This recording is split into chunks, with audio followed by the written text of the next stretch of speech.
In a televised clash that shook Capitol Hill, Jasmine Crockett didn't just challenge Sean Hannity, she stripped him bare. He called himself a voice for workers. She played the tape where he laughed at their pain. He bragged about loyalty. She exposed the donor room where his real pledges were made. One hidden recording, one brutal sentence, and a persona shattered in seconds. If Hannity's patriotism is real, why does it abandon 12 million American children? Stay with us. This is a story worth every second of your time. The congressional hearing chamber was freezing, not from temperature, but from tension. Lights dimmed just enough to draw focus to the witness table. Every seat was full. No one moved. No one smiled. Then came the sound of polished shoes against marble. Sean Hannity entered like a man walking into his own studio, chin up, tailored suit sharp, smile cocky as ever. He glanced left, then right, gave a tight nod to the cameras. Confidence oozed from him. He looked like he thought this was his show. At the far end of the table sat Jasmine Crockett. No smile, no nod. Her hands rested on a red-labeled folder, her eyes locked forward like steel. She wasn't here to negotiate. She wasn't here to entertain. She was here for one thing, to rip the hypocrisy straight out of his mouth and throw it into the record. Then she spoke. "Every night," she said slowly, clearly, "you tell America you love this country." Her voice didn't rise. It didn't need to. "But which America are you talking about?" She leaned forward, never blinking. "The one that gets to answer, or the one that only gets laughed at?" Gasps didn't erupt, but a low, stunned hush fell across the room like a curtain. Hannity stopped shifting. That smirk, it cracked.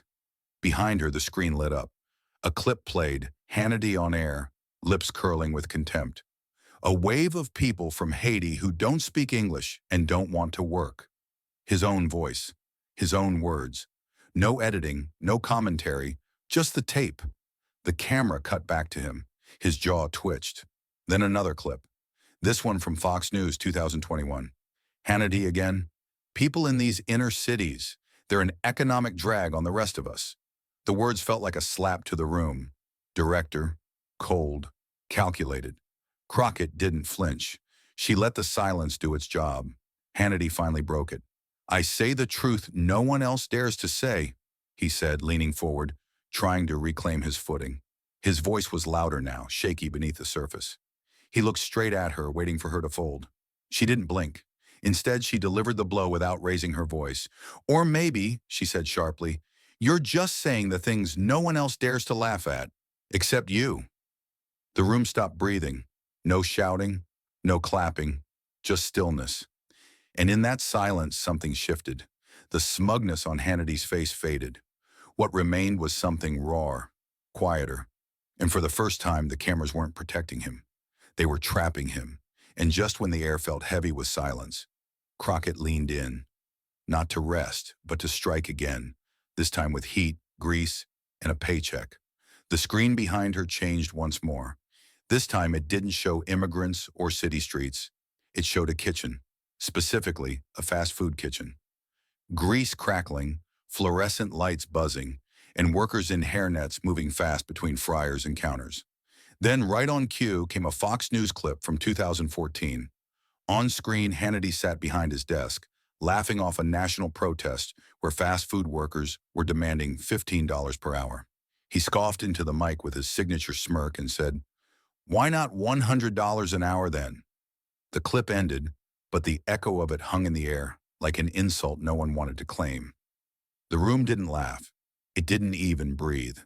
The contempt in that sentence, said on national television, was too raw to ignore. Hannity glanced sideways, as if he could shrug it off again, but Crockett didn't give him that chance. She stepped toward the center, not yelling, not dramatic, just surgical. Her words were clean, sharp, and grounded. "This is how you protect working people?" she asked, her voice low and pointed. "You sit in a studio, safe and paid, and mock the very people sweating through 10-hour shifts to make sure this country eats?" She didn't flinch. "You call yourself a voice for the American worker, and then you treat their fight to survive like it's a punchline?" Without breaking eye contact, Crockett held up a sheet of data, bold numbers on white paper. no spin. Let's talk about who actually supports raising the minimum wage, she said calmly, but with fire beneath every word. 64% of the people backing that $15 an hour fight are rural white working class. She let it land, let the contrast sit in the air. Not political activists, not coastal elites, just hardworking Americans, the exact folks you claim to champion. Her voice stayed even, but there was steel in it now. So when they stand up and say, "We deserve more," you don't listen. You laugh. That's when Hannity finally spoke again. Louder, more defensive now. "Yeah, because they work," he snapped. "They're not sitting around leeching off the system."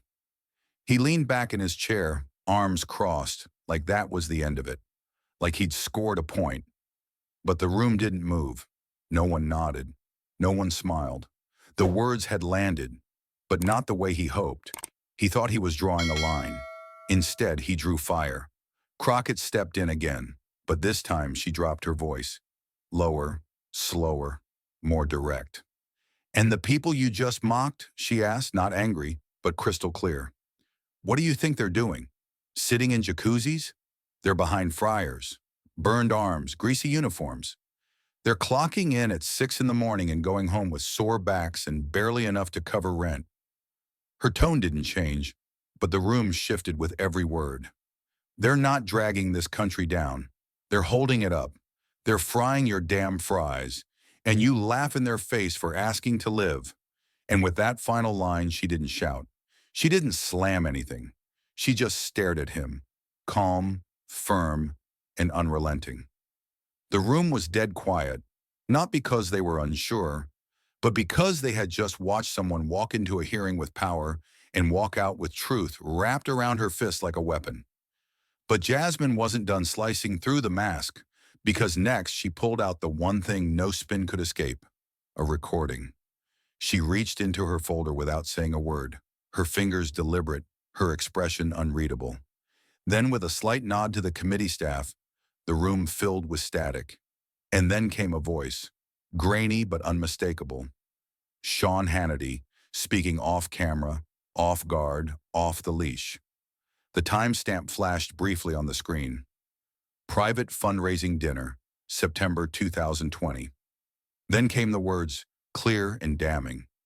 "These inner city neighborhoods are just political parasites, living off welfare in exchange for votes."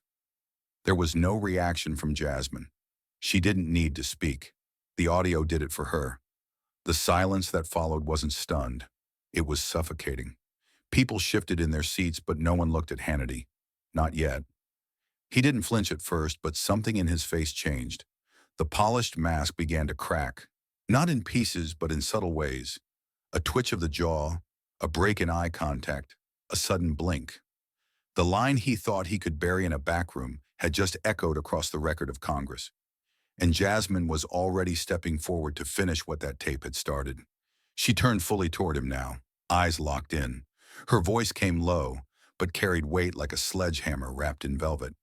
"Parasites," she repeated, her tone coated in disbelief. "That's what you call them?" She turned slightly to the audience. Calm, deliberate, surgical. "Let me paint you a picture of one of those so-called parasite communities." Then with slow precision, she lifted her hand. 5 gas stations, 2 churches, 3 schools, 4 single moms working 2 jobs a day. Each number hit like a drumbeat. "That's not a welfare scheme, Mr. Hannity. That's what survival looks like when nobody's helping." She walked 2 steps closer to the mic, letting the tension stretch tight. Then came the kill shot, clean and merciless. "Or is it because they don't watch your show, so you don't need to see them as human?" She didn't translate. She didn't soften it. Because the sentence wasn't for Hannity's benefit. It was for the record. For the people who had been called parasites by someone who never met them. "Maybe that's what this is really about," she said, gaze steady. "If they're not your viewers, they're not your concern. If they don't boost your ratings, they don't deserve your respect." Hannity said nothing. His silence wasn't out of restraint. It was because the room had turned on him without needing to say a word. His voice had just become evidence. His words, once protected by applause, were now frozen in public shame. and Jasmine Crockett had made sure they would echo long after he left that table. And just when it felt like the room couldn't get heavier, Jasmine shifted, not to accuse, but to expose something colder than hate: selective empathy. She didn't need a new video this time. What she laid out next wasn't just about one clip, it was about a repeated behavior, a routine, a habit baked into every episode of his show. "Let's talk about your emotional consistency," she began, voice firm but unnervingly calm. "Because I've watched hours of your broadcast, Mr. Hannity, and it's remarkable how often your heart breaks for white pain, but not for anyone else's." Her eyes locked on him, not with anger, but with surgical precision. "Every time it's a white farmer, a Rust Belt veteran, or some guy named Joe who fixes pipes, you lean in, you tear up." Behind her, the screen played the now famous moment. Hannity sitting in studio, voice shaking as he spoke about Joe the plumber. He had called Joe a symbol of hard work. He had paused for dramatic effect. He had stared into the camera as if delivering a eulogy for the American dream. But then the screen shifted. Another segment. Same show, same host. This time laughing, full-bodied and unfiltered, as he played surveillance footage of a Guatemalan migrant trying to swim across a river. His shoulders bounced. He grinned wide. He called it the price of open borders. No tears, no sympathy, just entertainment. Jasmine didn't blink. She let the room sit in that discomfort. Then her voice sliced the air with chilling calm. "Does your empathy have borders, or is it just skin color that sets the limits of your compassion?" The chamber froze. No one moved. It wasn't just a rhetorical question. It was a mirror. And Hannity, for once, had nothing to say. The weight of that single sentence did what shouting never could. It cracked the silence wide open. She stepped forward slightly, her words heavier now. "Because every time someone who looks like you gets hurt, it's a national crisis, a cause, a call to arms. But the moment the name is Miguel, or Jamal, or Aaliyah, you don't soften your voice. You sharpen your jokes." She turned toward the screen where a quote from Hannity, "Lazy dependence," Fox 2020, glared like a headline carved in stone. "You've spent years telling this country that people who rely on help are just sucking it dry." She paused, her eyes narrowing. "But you never stopped to ask why they need that help in the first place." Then came the data, cold, factual, undeniable. Jasmine reached for a CDC report and lifted it high. During COVID, Black, Latino, and Native communities died at significantly higher rates. Her voice didn't rise. It dug. Not because they were lazy, not because they were dependents, but because they didn't have health insurance, because their jobs didn't give them the luxury of working from home, because their ZIP codes determined whether they got a ventilator or a funeral. She took one breath, not to catch composure, but to deliver the final cut. "They didn't die because of the virus," she said quietly. "They died because of poverty, because of policy, because of years of being told by people like you that their lives just don't hurt enough to matter." But then Jasmine didn't offer data or a chart or a broadcast. She offered blood and the name of the young man who lost it. She lowered the documents in her hand, looked directly at the entire hearing room, and said clearly, "His name is Miguel Chavez." Her voice sounded different now, not just serious but heavier, like it was carrying something personal. "Miguel is not a theory. He is not a political point. He is not a soundbite you can laugh off on a television show. He is a real person, a college student, just trying to live, work, and study like everyone else." One night in Texas in the year 2019, Miguel was walking home from work when a man pulled over, stepped out of his car, and attacked him violently for no reason. Jasmine didn't blink as she delivered the next blow. While Miguel was being punched, while he was bleeding on the sidewalk, his attacker screamed, "Go back! Hannity was right." The entire room froze. That was not political debate. That was not a disagreement. That was hate, clear, targeted, fueled by something bigger than just one angry man, fueled by words. And those words belonged to you, Mr. Hannity. Her voice didn't tremble, but it sliced through the silence like a knife. Everyone in the room could feel it, not just what was said, but what it meant. She held up a sworn statement written by Miguel himself. He told the American Civil Liberties Union exactly what he heard during the beating. The man shouted, "Fox said you steal jobs." Jasmine didn't need to raise her voice. She let the words hang. "Not you took my job, not get out of my town." He said he said Hannity was right. He was repeating what he had been taught, what he had heard over and over again on national television. This was not some isolated act of rage. This was the result of messaging. Then she turned to face Hannity directly. No paper, no chart, just truth. Her tone dropped to a level that felt more dangerous than shouting. "One word from you," she said, "and someone else bleeds." There were no gasps, no objections. Just the kind of silence that only happens when everyone in the room knows they've just witnessed a line they can never unhear. Sean Hannity didn't speak, not because he chose restraint, but because at that moment there was nothing left to defend. And for the first time since walking into the chamber, he looked smaller than his voice. But Jasmine wasn't done with headlines or hate. Now she brought hunger and dared him to explain it away. She didn't lift her voice. She lifted data, a single report, clipped neatly and highlighted in red. "Let me show you what happens when policy becomes cruelty," she said, her tone calm but focused like a scalpel. She held the page up so everyone could see the header. "Feeding America, 2024 Child Hunger Index." The silence in the room returned, not from boredom, but anticipation. According to this national report, the 3 states with the highest rates of child food insecurity are Mississippi, Alabama, and Kentucky. Her words were crisp, surgical. All 3 governed by Republican leadership, all 3 opposed to social assistance programs. She let the names linger. Mississippi, Alabama, Kentucky. Words that had been used on his show many times, but never like this. So while they're cutting benefits, kids are skipping meals. While they're bragging about budgets, children are going to bed hungry. She looked directly at Hannity. And yet, instead of asking why, you go on television and say it's just individual responsibility. She paused. You frame starvation like it's a personal choice. Hannity shifted in his seat, the first sign of discomfort since the hearing began. Then with a shrug, he replied into the microphone. "That's what it is. Personal responsibility. These communities have to make better choices." His tone was dismissive, almost rehearsed, like he had said it 1,000 times on air. But in this room, under oath and under lights, it sounded colder than ever. Jasmine didn't interrupt. She didn't even blink. She nodded once sharply, as if accepting the challenge. "So let me get this straight," she said. "A mother working 2 jobs, still not making enough to buy groceries is just irresponsible?" Her voice cracked with something deeper than anger. Disgust. "A child showing up to school without breakfast is guilty of poor decision-making?" Her hands clenched the edge of the table. "You reduce poverty to laziness and hunger to a punchline." Then came his next line, short, venomous.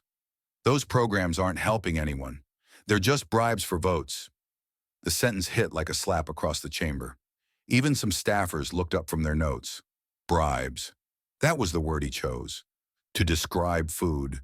To describe survival. Jasmine stepped forward, slowly, like someone stepping onto sacred ground. Her voice dropped low, colder than it had ever been. "If that's a bribe, then is a glass of milk a crime?" she asked, the question hanging heavy in the air. "Or has compassion itself become something you've blacklisted?" Her words weren't theatrical. They were lethal. You call it corruption when a child gets a sandwich. You call it government overreach when a grandmother gets medication. She leaned slightly closer to the mic, her voice unwavering. Maybe the real threat isn't that these people are being helped. Maybe it's that you're being asked to see them as human. And then, as the fire dimmed to something quieter, but sharper, Jasmine Crockett walked into the silence, like it was a courtroom she just claimed. No more shouting, no more exhibits, no need for grandstanding. What followed was not a performance. It was an execution, measured, devastating, and morally precise. She didn't raise her voice. She didn't need to. Instead, she simply stood still and let the silence stretch. The kind of silence that isn't passive, but poised. Her eyes locked onto Hannity, Not with fury anymore, but with a colder kind of judgment. The room watched her shift the weight from one heel to the other, and then she delivered it. One sentence. No crescendo. Just truth.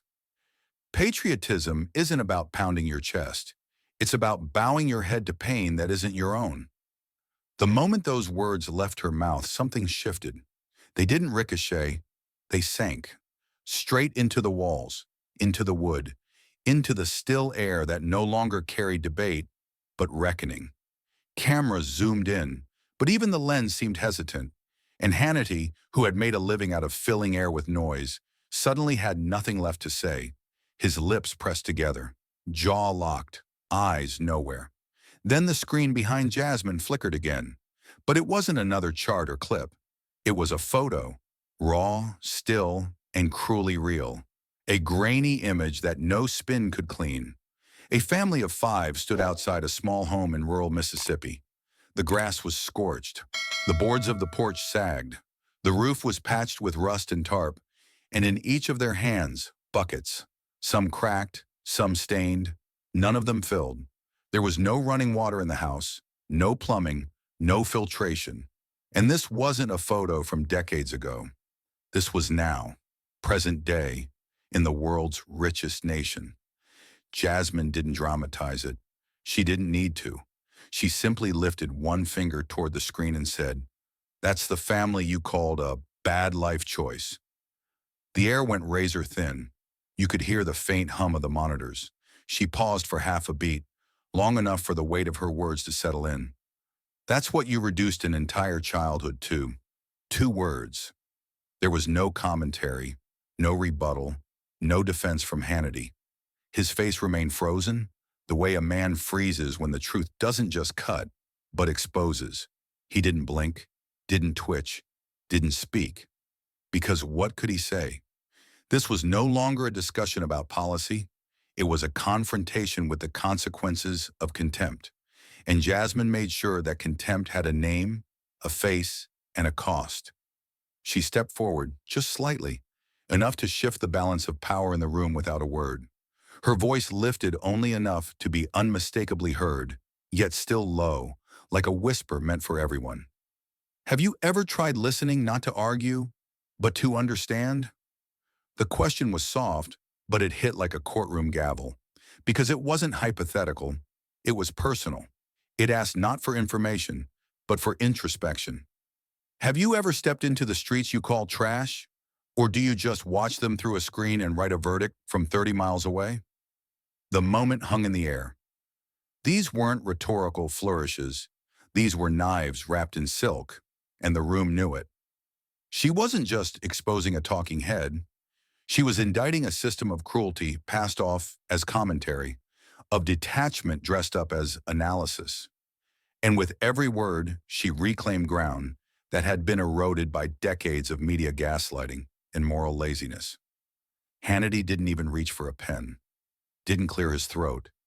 The man who once spoke in paragraphs now couldn't form a sentence, because there was nothing left to spin. What Jasmine delivered wasn't a takedown. It was a mirror, one that forced the nation and the man in front of her to look at what they had conveniently ignored. And in that moment, no headlines were needed. The truth didn't just speak, it stared. But just when the silence seemed absolute, Hannity tried to claw his way back, only to find the tide had already turned. With the weight of the room pressing down like a verdict, he leaned slightly into his mic, his tone still defiant, but laced with something shakier. "She's a radical, a loud one." The words dropped like stones into still water, but there was no ripple, no bite, just a room that had already moved on. Not even the camera operators reacted. For the first time in his career, Hannity's insult felt small, irrelevant. Outside the chamber, the real storm began. Within 30 minutes, digital headlines across outlets like Axios, Politico, and Rolling Stone were not quoting Jasmine. They were dissecting Hannity. Screenshots of his parasite comments circled like sharks, attached to headlines that read, "Dehumanizing language? Sponsors respond to Hannity's collapse." On social media, voices that once echoed his bravado now turned cold. One prominent advertiser released a 3-sentence statement that rattled executives. "We do not fund hate. We will not be associated with broadcasts that call struggling American families parasites. Effective immediately, we are requesting a formal explanation from Fox News." There was no room left for spin, just panic. By dawn the next morning, it wasn't just talk, it was cash. One of the most influential labor organizations in the U.S., representing over 2 million workers, dropped their hammer. "Effective immediately, we are suspending all advertising partnerships with the Hannity show." That one sentence cost him 7 figures in ad slots. Fox News' legal department was flooded with internal flags.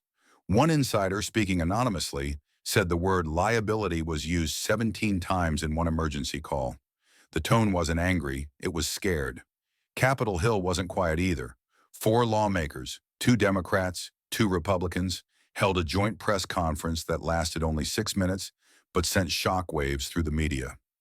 Standing before a line of flags, they announced their letter to the Department of Justice, urging it to investigate whether Hannity's use of the word parasite constituted incitement under federal hate speech guidelines. The letter read, "This is not about politics. This is about protecting the dignity of the people we serve." It ended with one searing demand in bold: open an inquiry into the broadcast dissemination of hate speech masked as commentary. For once, even conservative pundits didn't rush to his defense. Behind the scenes, things cracked. A leaked email from a Fox board member to senior producers read, "We've survived many things. This is different. This isn't backlash. It's a reckoning." Other networks smelled blood. CNN analysts dissected the fallout like it was Watergate. MSNBC devoted an entire primetime segment titled "When Commentary Becomes Contempt," the Hannity line. Viewers watched not to be entertained, but to see if a media giant would finally fall under the weight of his own words. Hannity himself remained quiet for the next 24 hours. No tweets, no statements, just a single awkward re-airing of his previous show without edits. Something media analysts called a clear sign of corporate stalling. Within Fox, whispers grew louder.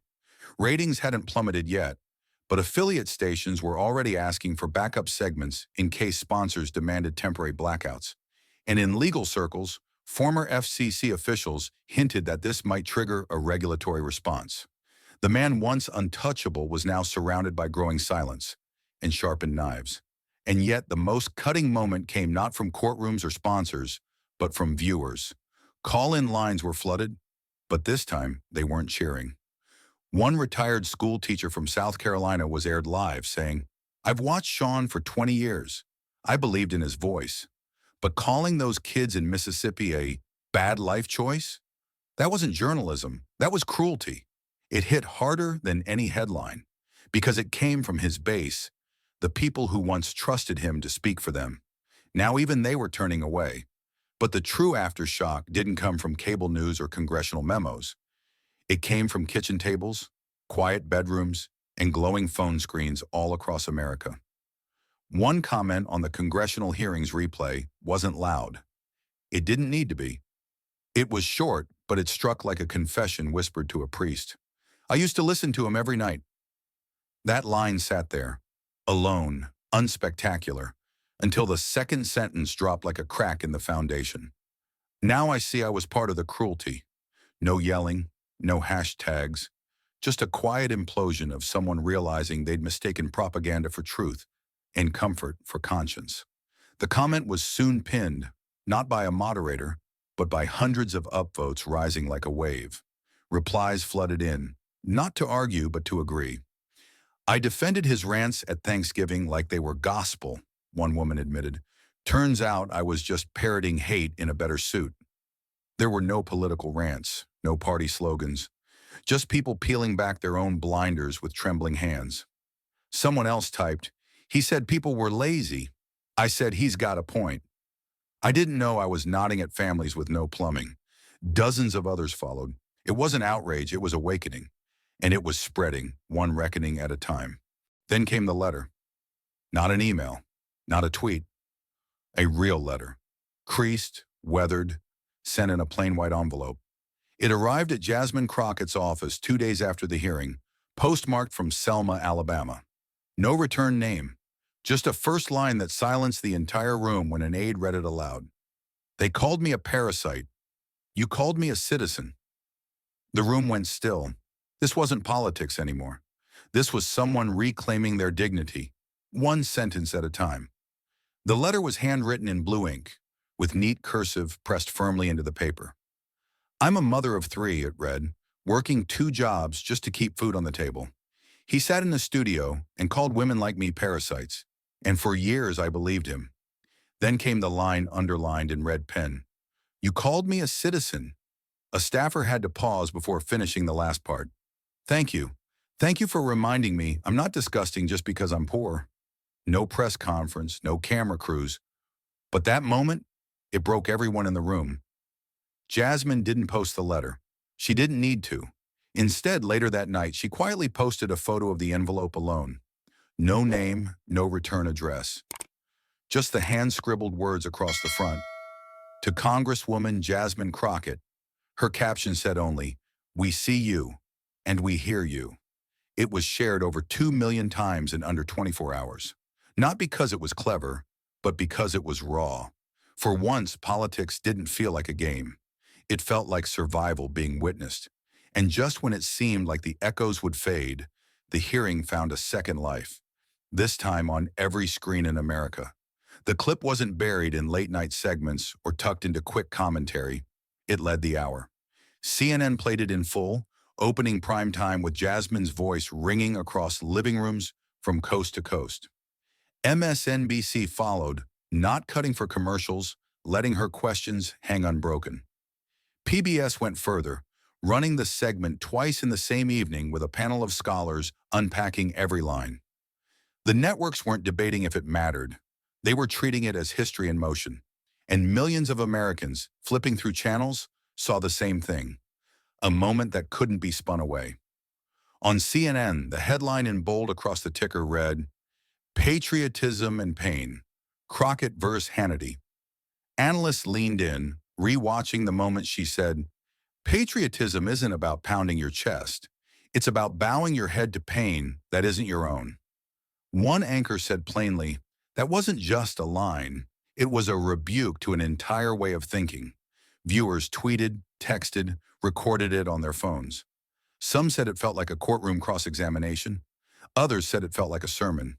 But no one doubted it landed. MSNBC framed the clip as a reckoning on live television. Their chyron read, "Truth versus spin." They replayed the moment Hannity sat silent, unable to answer. The panel of commentators didn't laugh. They marveled. "This is the first time I've seen Hannity speechless in 2 decades, one analyst said. Another added, "This wasn't just about him. This was about America confronting its reflection." The studio lights glowed blue, the audience at home felt the chill, and the replay became less about politics and more about conscience. PBS took a different route. They slowed the footage down. They zoomed in. When Jasmine raised her hand toward the photo of the Mississippi family with no running water, PBS froze the frame. The narrator spoke in hushed tones. "This is not a statistic. This is a family living without plumbing in the wealthiest nation in history."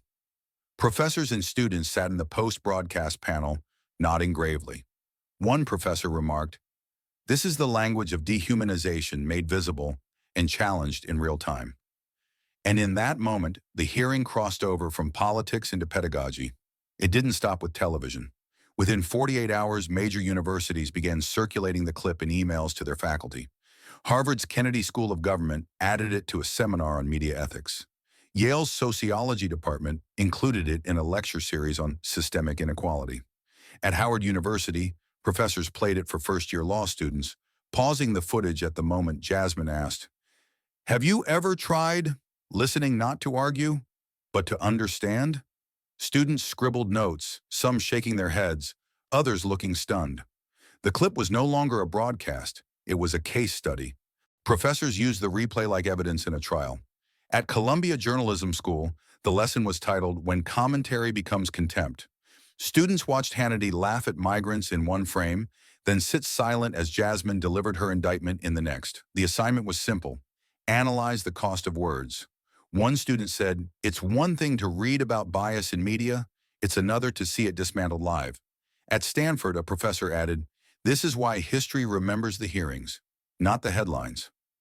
The classroom became a courtroom, and Jasmine's voice became the gavel. What made the clip so powerful wasn't just the silence it captured, it was the reach.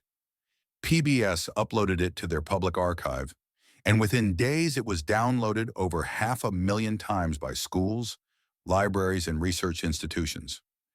High school civics teachers in Michigan emailed colleagues saying, "I showed my students this clip." They stayed after class to talk about it. A professor in Chicago said, "This will be cited for years, not because of who was on camera, but because of what it revealed." The clip wasn't just being replayed, it was being studied. Meanwhile, public reaction to the broadcasts added another layer. Letters poured into CNN and PBS not to complain, but to thank them for airing it without edits. "For once, I didn't feel like my poverty was invisible," one viewer wrote. "I felt like someone was finally saying it plain." Another wrote, "When Jasmine asked if he had ever walked those streets, I cried. Because those were my streets." Networks used to running on ratings now found themselves carrying testimonies, not just numbers, and the weight of those words was heavier than any Nielsen report. In universities across the country, Jasmine's lines became prompts on midterms and finals. Patriotism isn't about pounding your chest. It's about bowing your head to pain that isn't your own. Students were asked to analyze its rhetorical power, its historical parallels, and its social resonance. Some compared it to Martin Luther King Jr.'s letter from Birmingham jail. Others linked it to Frederick Douglass's speeches on the 4th of July. The parallels weren't perfect, but the echo was undeniable. Jasmine had stepped into a tradition of confrontation, and classrooms were making sure no one missed it. CNN later ran a segment showing a lecture hall at the University of California, Berkeley, where 200 students were watching the clip together. The camera caught their reactions, gasps at Hannity's laughter, silence at Jasmine's stare, and then applause. Applause in a classroom for a clip from Congress. The professor turned and said, "That's not entertainment. That's accountability." The footage aired in prime time, proof that the replay wasn't fading, it was multiplying. By week's end, what started as a congressional hearing had become a teaching moment for an entire country. Students debated it, anchors dissected it, professors underlined it, and ordinary citizens replayed it on their phones until the words embedded themselves in memory. It wasn't just a clip anymore. It was a mirror. And across screens, stages, and classrooms, America was forced to look. But the ripple didn't stop at classrooms. It crept back into the newsroom. And one voice from the inside finally broke the silence. But the real aftershock didn't come from the hearing room. It came from inside Fox News itself. As reruns of the hearing played on loop across CNN, MSNBC, and even late-night public access channels, a former Fox News journalist broke the silence. For years, they had sat behind the bright lights, in rooms lined with soundproof walls and screens that blinked red with timing cues. But now they were ready to talk, and their voice wasn't just bitter, it was blistering. "Sean Hannity is paid to ignore pain," the whistleblower said, their face blurred out in an interview with PBS. "He's not blind, he's instructed. There's a difference." The words dropped like an anvil. For decades, Fox viewers had tuned in nightly, thinking they were getting truth wrapped in conviction. But according to this insider, they were getting scripts tailored to trigger outrage and bury empathy. If a story makes people feel too much, it's shelved. If it makes them mad, scared, or smug, they push it to the top. The interviewer leaned forward, stunned. "You're saying emotional pain, real pain, was filtered out?" The former producer nodded. "Of course, because if you connect with that pain, you might actually question something." Behind the scenes, it wasn't just intuition or gut feelings that decided which stories ran and which didn't. It was data. Cold, calculated, color-coded data. Soon after the whistleblower's interview aired, a leaked internal memo from Fox sent shockwaves across media circles. Dated just 6 months before the Crockett hearing, the document was labeled Viewer Emotional Impact Matrix, Tier Optimization. It was a spreadsheet dozens of pages long, ranking segments not by topic but by how much emotional stimulation they triggered in the audience. Next to every show title was a color bar: green for low arousal, orange for moderate provocation, and bright red for maximum agitation. Hannity's show had more red zones than any other. The memo noted it as a Category A stimulus program. Each segment was assigned an ECQ, emotional conflict quotient. The higher the ECQ, the more screen time it got. Stories about urban crime sprees, border invasions, and liberal hypocrisy were coded with ECQ ratings above 8.0. In contrast, stories about rural poverty, housing shortages, or clean water access barely cracked 2.3. One entry stood out: Mississippi family lives without clean water, low ECQ, cut to B segment or drop entirely. The memo even included sample on-air language suggestions designed to shape the viewer's reaction. Under a heading titled Emotion Framing Guidelines, it listed phrases like bad life choices, government handouts, dependency culture. Right next to them, in bold, used to frame poverty narratives, especially in southern states. And then came the gut punch. Under a subheading labeled Approved Phrasing, Water Crisis Storyline, there it was, printed in plain black ink. Frame as self-inflicted, quote Sean, bad life choices. When this document surfaced, it didn't just raise eyebrows, it cracked the damn ceiling. People had heard the quote before. It aired during a 2023 segment when Hannity, faced with a clip of a Mississippi family collecting rainwater in plastic tubs, scoffed and said, "That's what happens when people make bad life choices." The line had gone viral at the time, but no one knew it had come from an actual corporate guideline. Now they did. Jasmine Crockett's hearing had exposed something bigger than a culture war or a media feud. It had exposed an entire emotional algorithm, a calibrated machine built to stir outrage while deliberately skipping over human suffering. And it wasn't just passive omission, it was policy. Within 48 hours, 3 more former employees came forward. One described a segment pitch they made about Native American communities without running water. "They told me flat out, that's not our audience." Another said they were instructed to use darker lighting and sad background music when covering liberal-led cities, but upbeat music and patriotic imagery for anything pro-military or pro-police. It was psychological warfare, the whistleblower said, but the war wasn't just on liberals, it was on empathy. Hannity, when confronted outside a studio in Manhattan, gave no comment.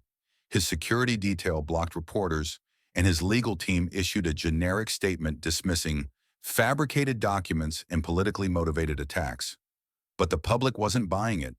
Not after seeing the receipts. One particularly damning moment came when MSNBC played the leaked footage side by side. On one side, Jasmine holding up the photo of the Mississippi family. On the other, Hannity's dismissive face as he delivered the phrase "bad life choices." The contrast was visceral. One image bled humanity, the other weaponized detachment. Students at Columbia Journalism School held a protest the next day, projecting the phrase "bad life choices" onto the walls of the Murdoch Building in downtown New York. They held signs that read, "Empathy is not a ratings liability. Stop gamifying pain."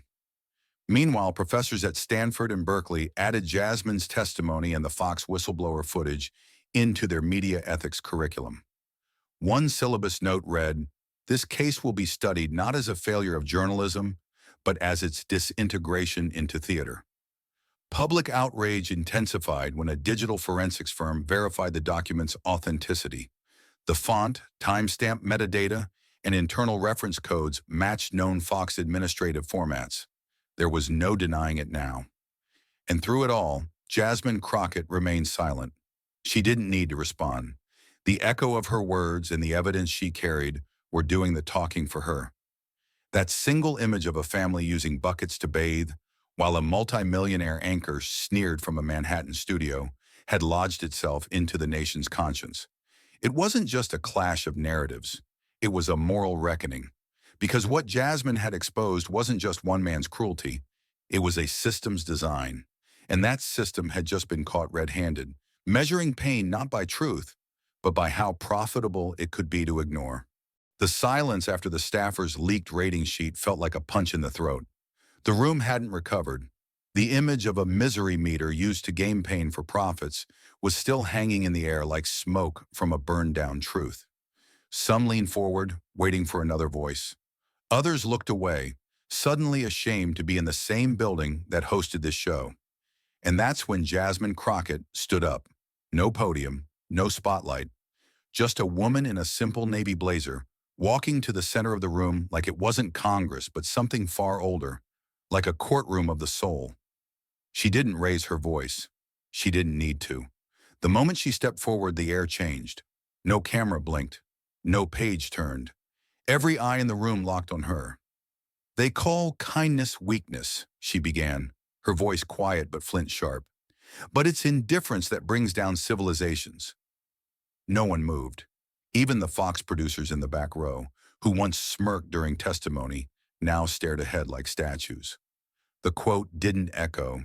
It sliced, slowly, deliberately, like a scalpel tracing the exact place a nation had started to rot.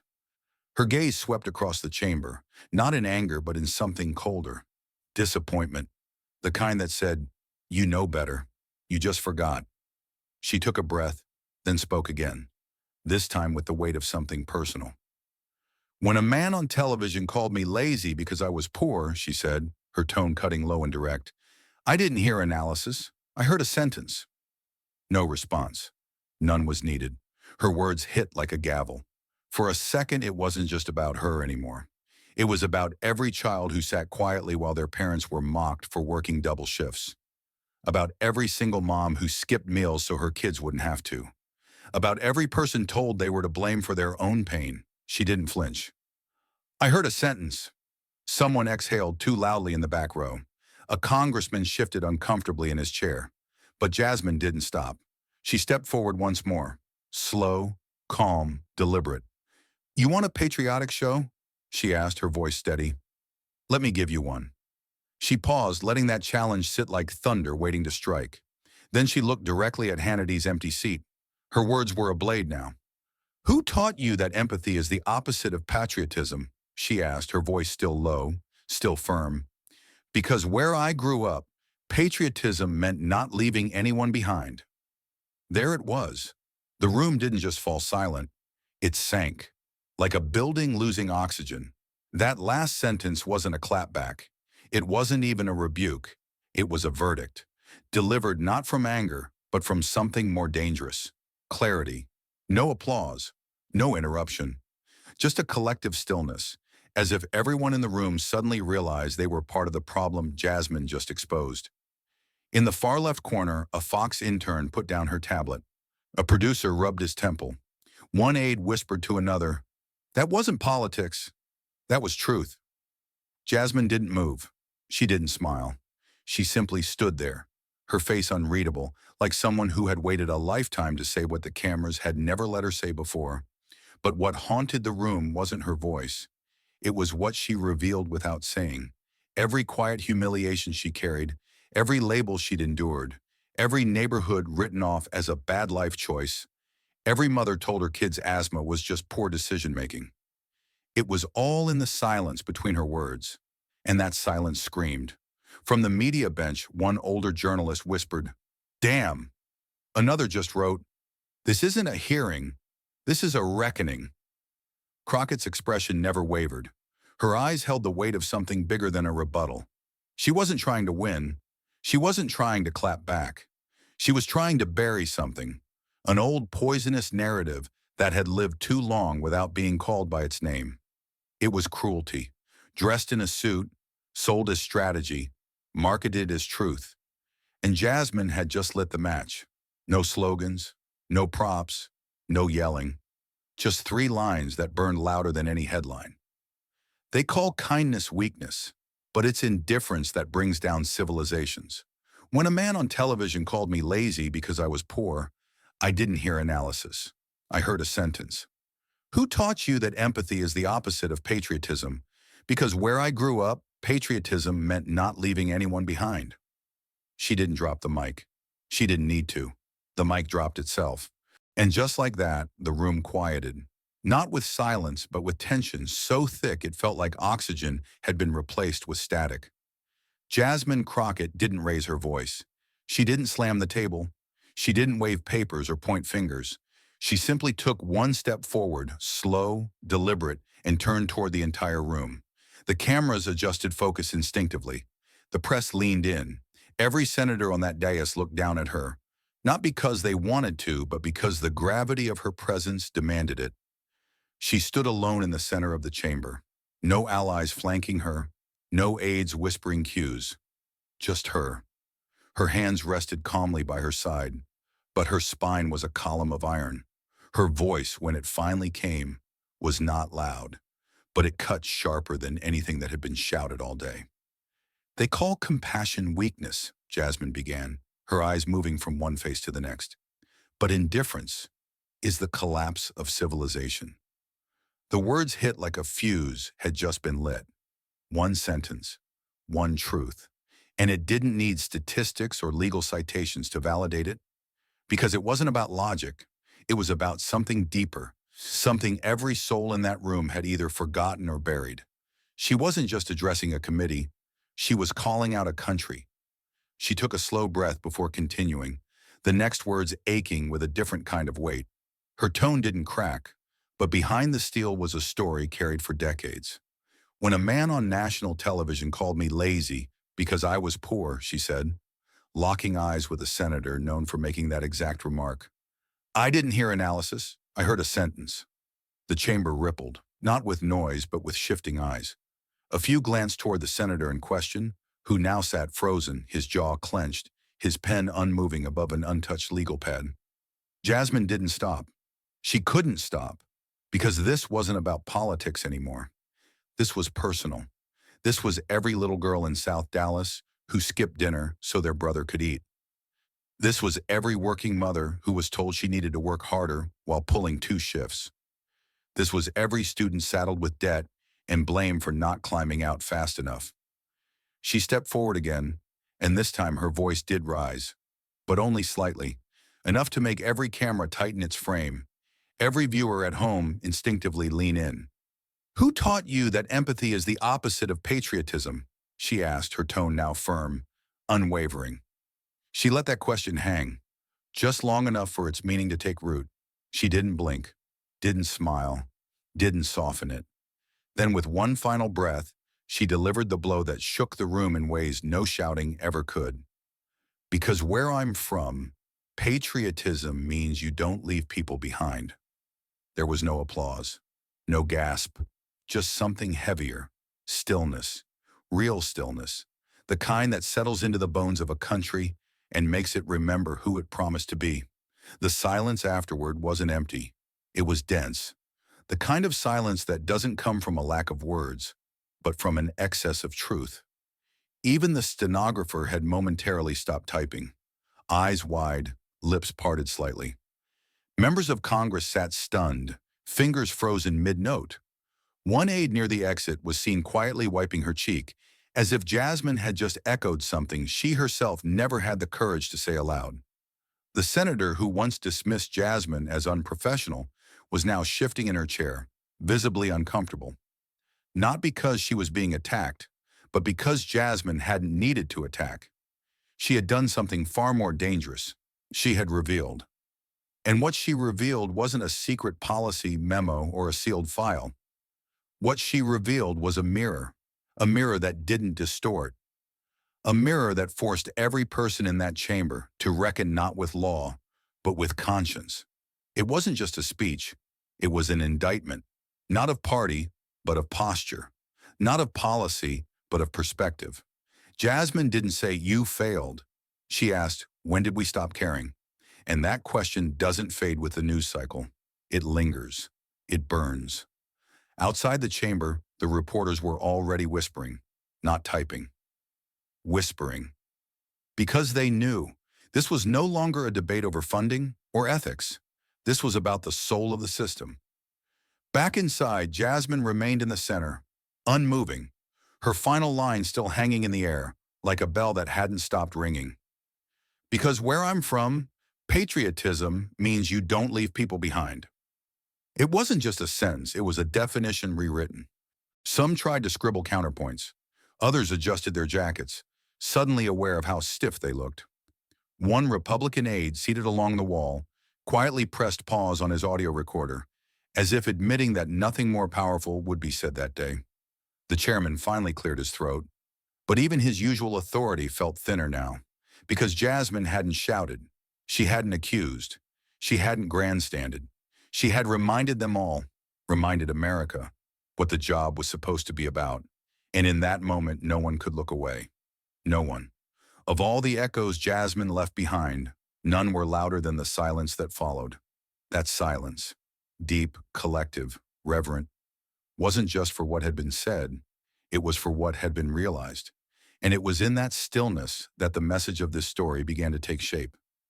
Every once in a while, a moment cracks through the noise and demands we look in the mirror. Jasmine Crockett didn't just challenge a room of lawmakers. She challenged the people watching from their couches, their buses, their break rooms. She didn't beg for sympathy. She demanded recognition, not for herself, but for the dignity of every child who drinks from rusted faucets, for every mother who skips meals to feed her kids, for every forgotten town labeled bad choices by people who've never stepped foot on its soil.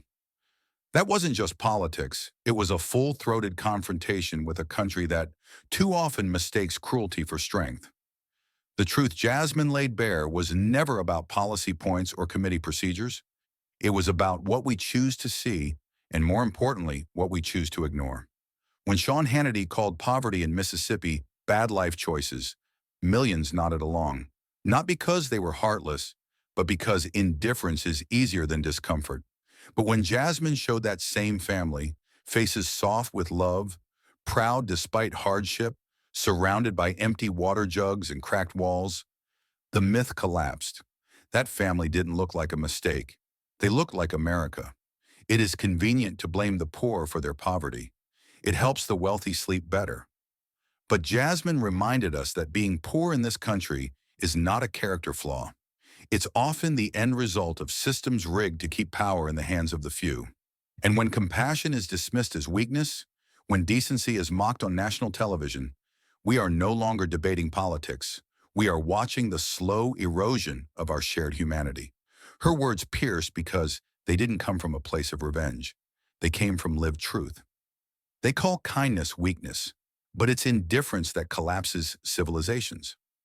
That wasn't just a line, it was a warning. Civilizations do not fall when enemies invade. They fall when neighbors stop caring. And in a nation this wealthy, this connected, this full of potential, what excuse do we have? Jasmine's message was not one of despair. It was a challenge. A gauntlet thrown not just at the feet of the powerful, but at ours. Who taught you that empathy is the opposite of patriotism? Because where I'm from, being patriotic means not leaving people behind. That sentence did what years of speeches could not. It reframed the meaning of love for country. Because love, real love, doesn't abandon the vulnerable. It protects them. It elevates them. It refuses to rest till they too can stand with dignity. And it's easy to pretend this doesn't affect us. Easy to believe that what happens in Mississippi or Flint or East St. Louis is someone else's problem. But Jasmine shattered that illusion. Because when one part of the nation is allowed to decay, it weakens the whole. Injustice, like poison, doesn't stay where it's poured. It spreads. And by the time it reaches your doorstep, it's too late to pretend you didn't see the first drop.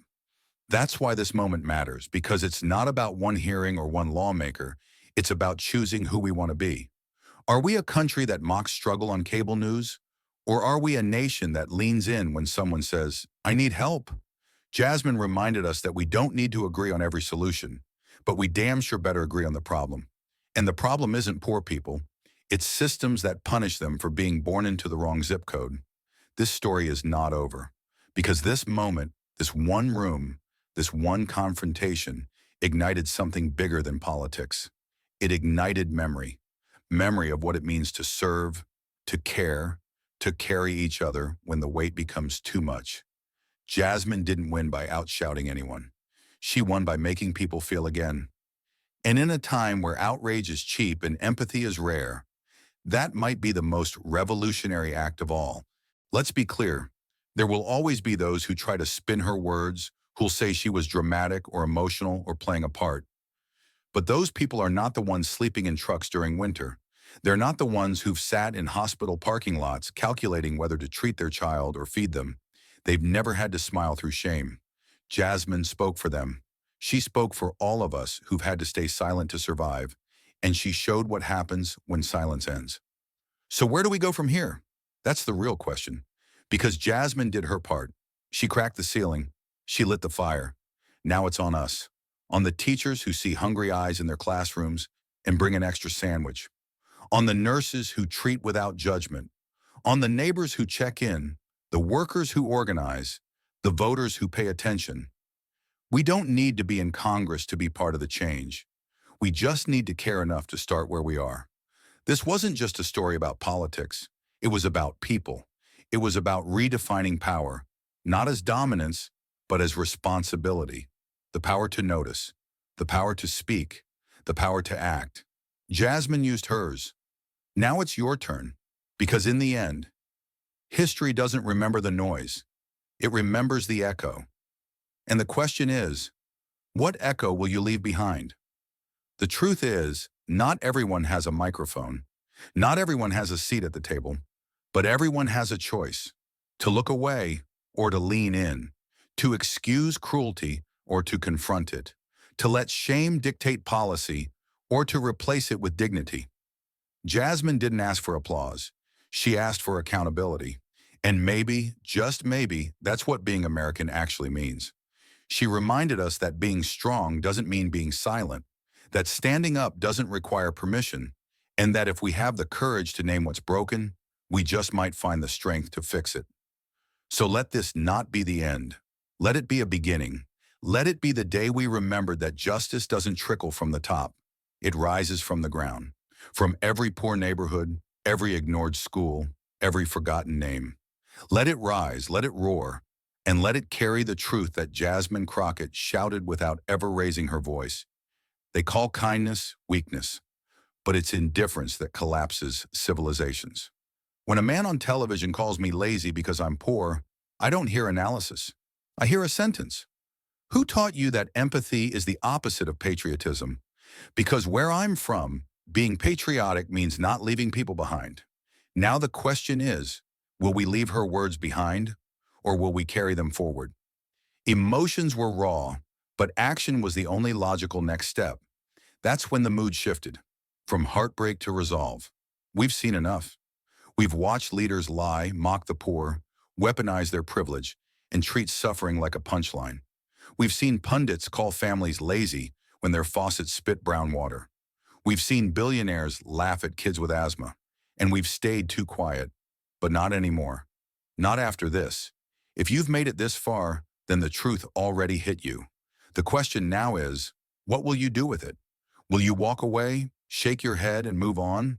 Or will you decide that today's the day you draw a line? Call your representatives, not next week, now. Demand federal hearings on environmental justice and housing access. Share this story with someone who thinks personal responsibility is a valid excuse for systemic neglect. Support candidates who fight for infrastructure in poor neighborhoods, not just tax breaks for private jets. And if you've got a platform, big or small, use it.